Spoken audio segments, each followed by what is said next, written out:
Divorce. It hits you like a runaway subway train, roaring out of the tunnel when you least expect it. One minute you're standing on the platform, life humming along. The next you're flattened, everything you knew in splinters. It doesn't kill you, not in the literal sense, but it sure as hell tries to murder your soul. My name is Mark Johnson, 35 years old, maybe a little softer around the edges than I used to be. 5'11", pushing 200. I'm an electrical engineer, not that it matters right now. This is about the explosion that ripped through my life, the one they call divorce, and how the fuse was lit. It started back in college. NYU. Sarah, my soon-to-be ex, wasn't some rom-com meet-cute. No violins, no slow motion, just pure chaos. Monday morning, bleary-eyed, racing to make it to calculus. I'm barreling down the hall when a classroom door explodes open, and this redhead comes flying out like she was shot from a cannon. Bam! Right into me. Books everywhere. "Watch it, you jerk!" she spits, like I'd personally orchestrated her bad day. "Now I'm going to be late because of you, you oaf." I'm stunned for a second. "Excuse me," I finally manage. "But I was watching where I was going. You're the one who launched yourself out of that room." I kneel down, trying to be the good guy. "No problem. I'll grab your books." Fate, or maybe just sheer bad luck, had other plans. We both reach for a textbook at the same time. Heads collide. Hard. "God damn it!" she yells, rubbing her forehead. "Look what you did. You have to be the clumsiest, dumbest idiot on this entire campus." She snatches her books, leaving me in a daze, wondering what fresh hell just rained down on me. Gathering the strays, I notice one book isn't mine. Principles of Marketing. My Calculus 2 textbook is gone. Inside the marketing book cover, a name and number. Sarah Miller. Hoping it's hers so I can get my calculus book back, I head to class. Little did I know, this fiery redhead was about to rewrite my entire future in ways I couldn't even begin to imagine. Drafting class, then 2 more lectures, calculus being the killer. I explained my book situation to Professor Davies, who thankfully lent me a spare. After class, I headed straight to the student union and punched in the number from the marketing textbook. Voicemail. "Hi, you've reached Sarah and Astrid. We're not available right now, but leave a message and we'll get back to you." Beep. "Hi, this is Mark Johnson. I think one of you has my Calculus 2 book. I have a Principles of Marketing book that belongs to Sarah Miller. You can reach me at my dorm after 6 this evening. Thanks." Later that night, my roommate Chris bangs on my door. "Mark, phone call. And dude, you might want to put on your armor. She sounds pissed." I grab the phone. "This is Mark." "You must be Sarah." Chris was right. Hurricane Sarah hit the line. "How the hell did you take my book? I needed it for class. And I had to wait until now to call you to get it back. Where are you? You better bring me my book right now." I took a breath. "Excuse me, Ms. Miller, but you also have my book, which I'd like back. I can meet you in the library or the student union in half an hour if that works. Let me know if you have another place in mind. Get your dumb, stupid ass to the library in 15 minutes, or I swear I will personally hand you your ass on a silver platter. Now move it, jerk." Click. I sighed. Temper much? Still, I grabbed her book and headed out. My dorm was only a few blocks from the library, so I made it there fast. Waited outside. 15 minutes. 30. An hour. Still no fiery redhead. Annoyed, I went inside, checked the other entrances. Nothing. Librarian hadn't seen anyone matching the description. Frustrated, I headed back outside. Finally, I saw a flash of red hair in the distance storming up the library steps. "Well, it's about goddamn time you got here, Sarah," I snapped, standing up. "I've been waiting for over an hour. Here's your book. Now where the hell is mine?" "You're wrong on both counts, jerk," she retorted. "I'm not Sarah. I'm Nina Miller. And I saw you walk into the library just 5 minutes ago." I narrowed my eyes. "Yeah, I walked in 5 minutes ago to see if you came in another way. I got here at 6:22, been waiting ever since. It's now 7:36. You told me 15 minutes after your call, and I was here." I crossed my arms. "So where's my calculus book?" I braced myself for another explosion. Instead, I got something completely unexpected. "I'm so sorry, Mr. Johnson." Her voice was softer now. "Here's your book. And may I please have my roommates back? I feel awful about my outburst earlier. I grabbed Sarah's book by mistake today." She sighed. "Please accept my apology for how I treated you. I assumed you were some jerk trying to take advantage of me. You were so polite on the phone, and when you confronted me, I realized how unfair I was." She hesitated. "It's kind of a defense mechanism. When I get embarrassed or upset, I lash out. It's not really who I am.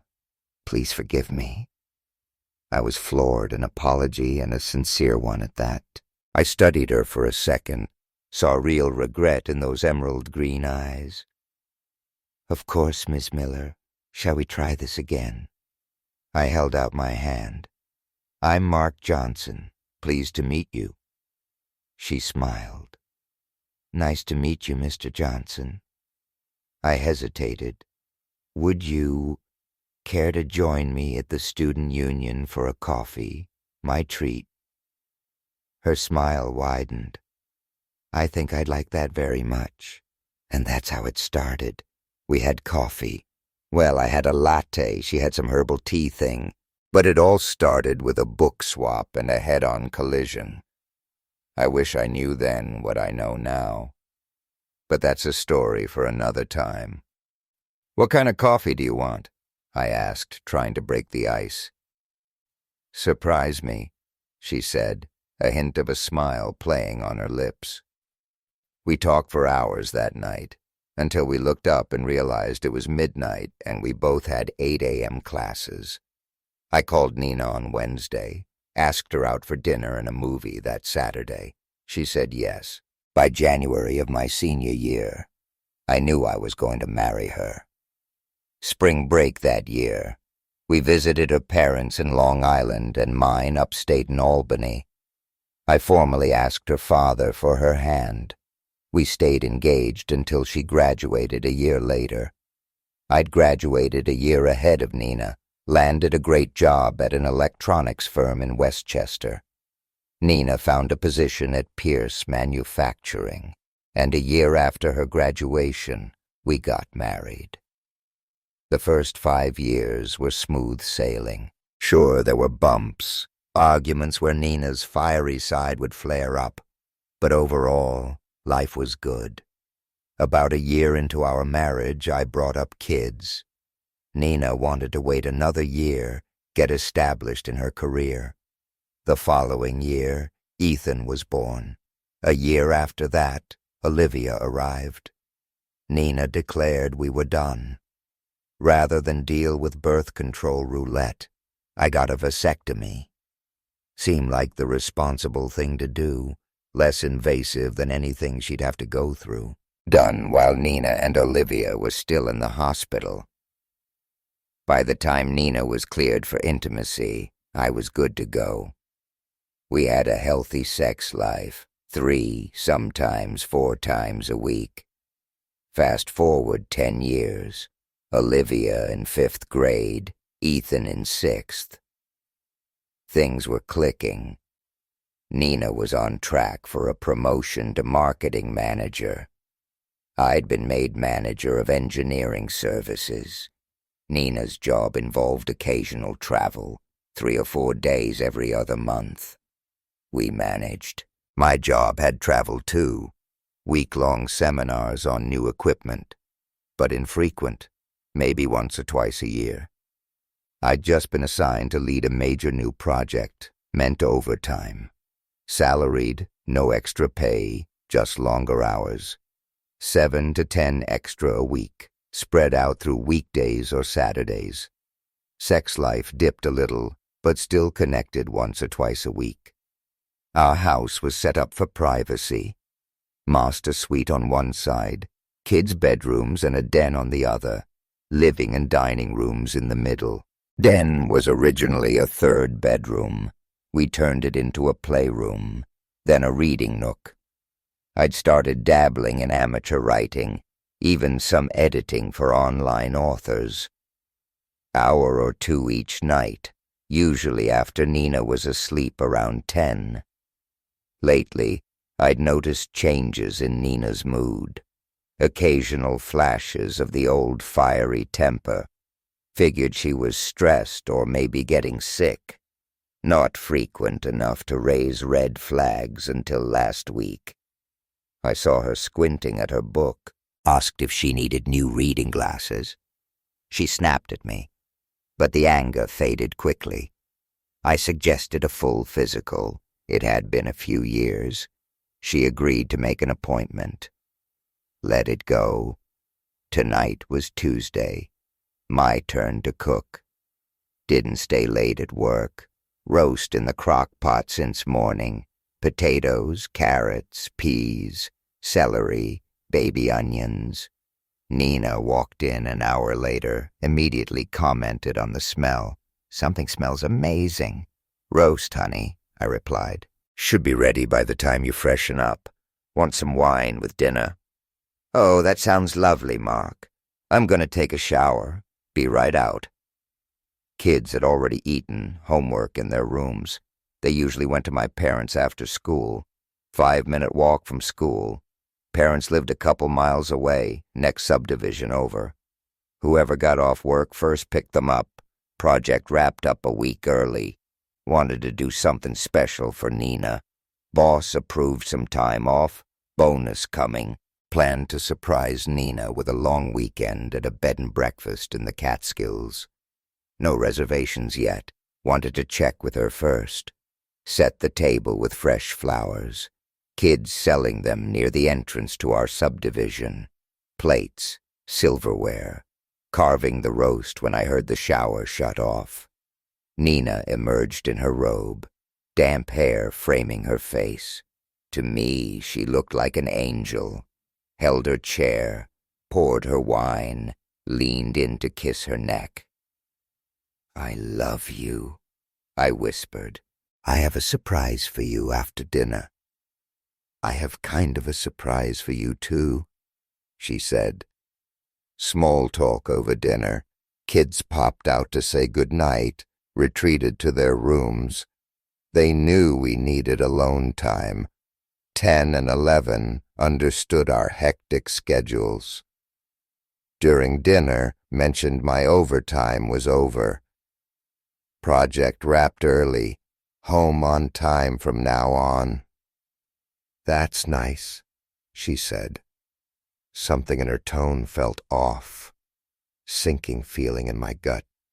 Something wasn't right. Another work trip. Dishes cleared. Sat next to her on the couch. She refilled our glasses, took a deep breath. Mark, we need to talk. Oh, God. Those words. No husband wants to hear them. What happened? I asked. pulse quickening. She hesitated. "Mark, I don't know how to say this, but I want a divorce. I'm taking the children with me." I stared into those emerald green eyes, saw a familiar fire, one I hadn't seen in years. A fire that told me I was in for the fight of my life. Shock wore off. I found my voice. Why? What did I do to deserve this? This ambush? I thought we had a great marriage. I'm home every night except for training. I make love to you every chance I get, 2, sometimes 3 times a week. I give you everything. Your car, this house, God, Nina. What did I do wrong? She exhaled sharply. It's not one thing, Mark. It's a buildup of everything. You sit in that damn den on your computer all night, probably watching who knows what. You never have time for me. You don't touch me the way you used to. You don't hold me.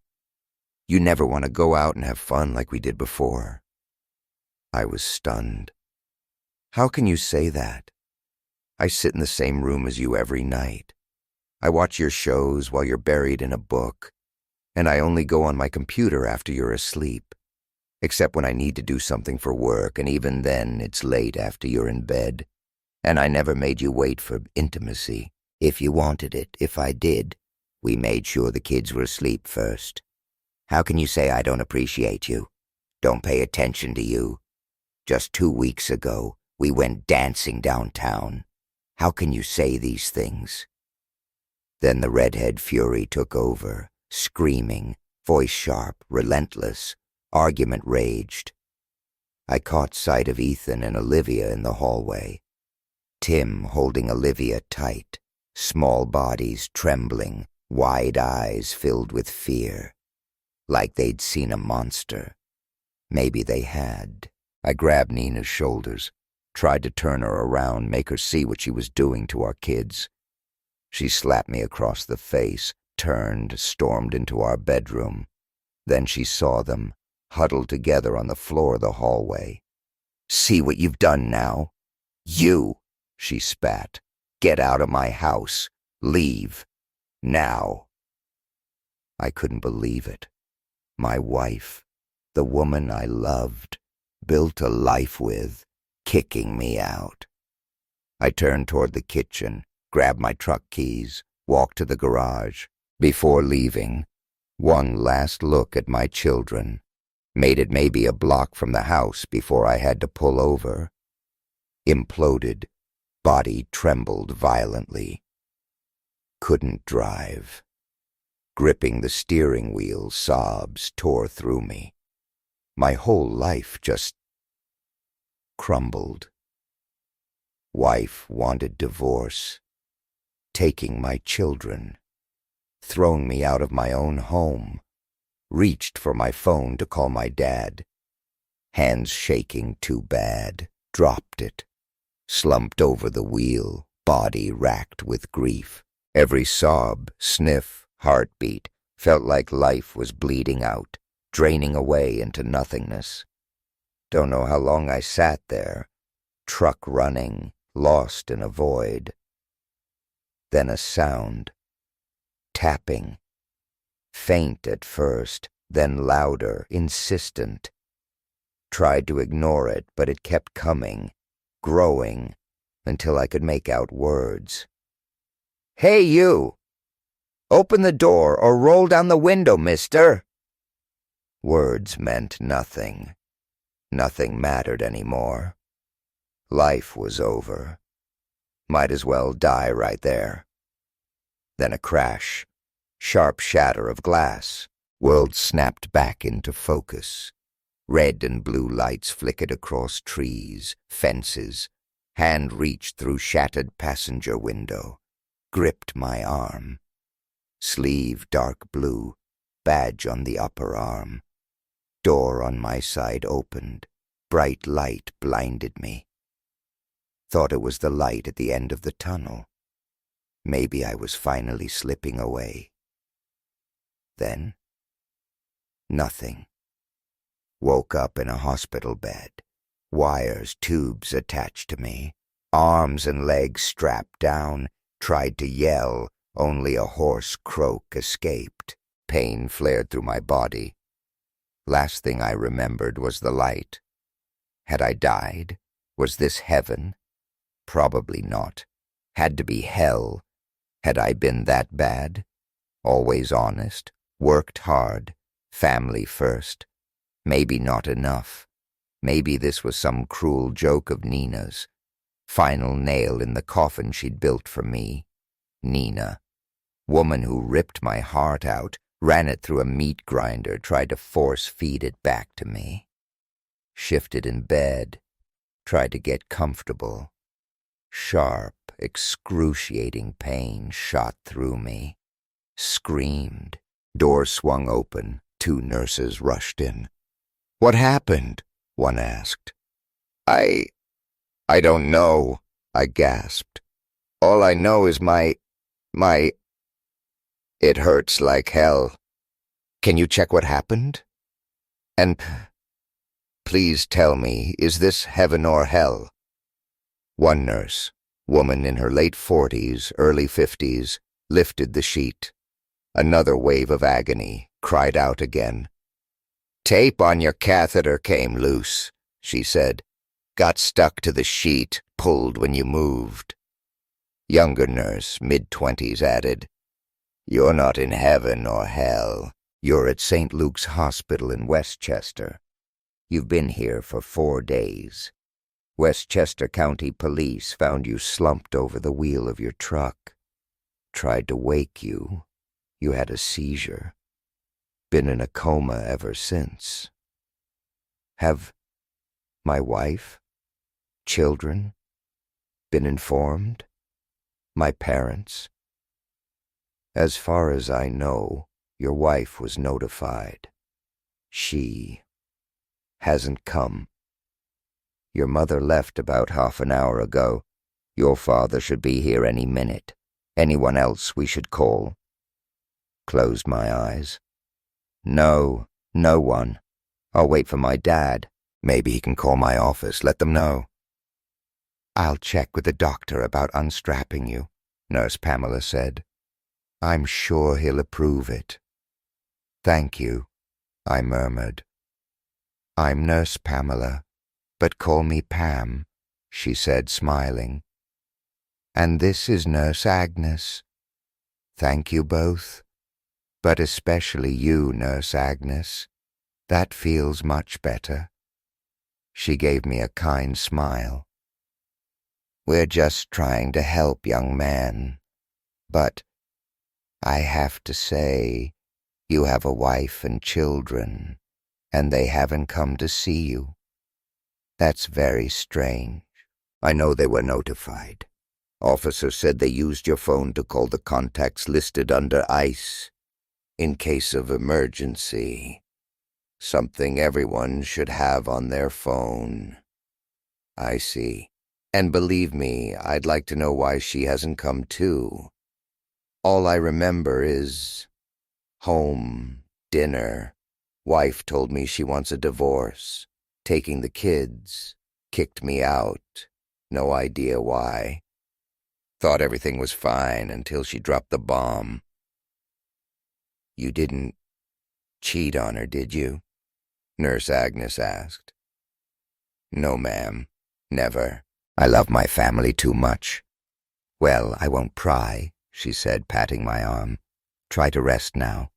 I'll speak with the doctor." They left, door open. Minutes later, my dad walked in. "Are you all right, son? You've had us worried sick.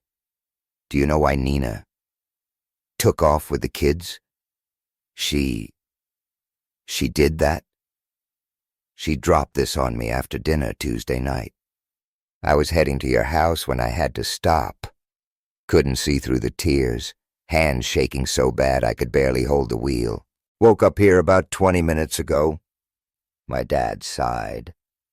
"It happened, Mark. We haven't seen or heard from Nina. Kids haven't been to school since Tuesday. We have no idea where they are. We're getting worried." "Me too, Dad. Me too." I told him everything I remembered. "We need to call the police and the FBI. She kidnapped the kids. I want them found." My dad pulled his phone out, dialed a number from memory. "Harold? Jim Johnson here. Nina. She kidnapped the kids.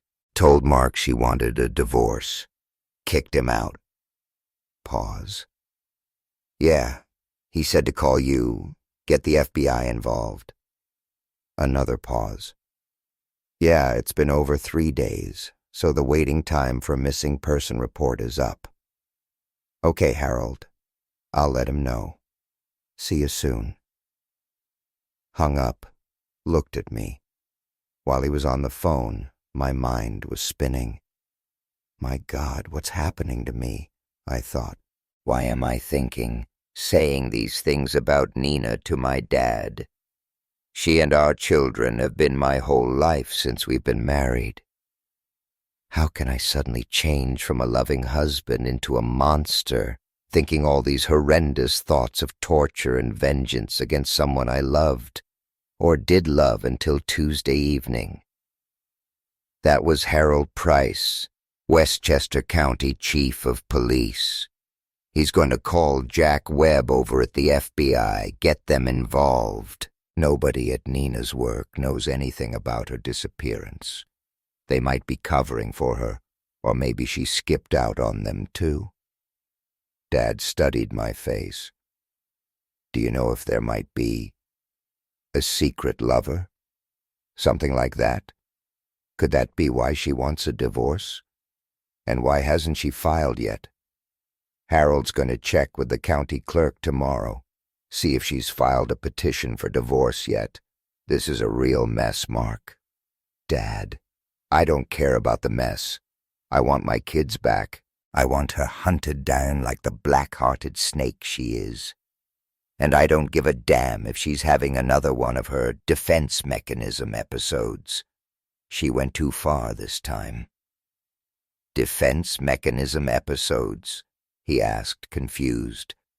I explained how Nina would occasionally turn into a different person, mean-spirited, almost cruel. She called it a coping mechanism, something that helped her deal with stress. "Beyond her control or comfort zone," I finished, the words tasting bitter in my mouth. This story is far from over, and things are about to get a whole lot darker. Stay tuned.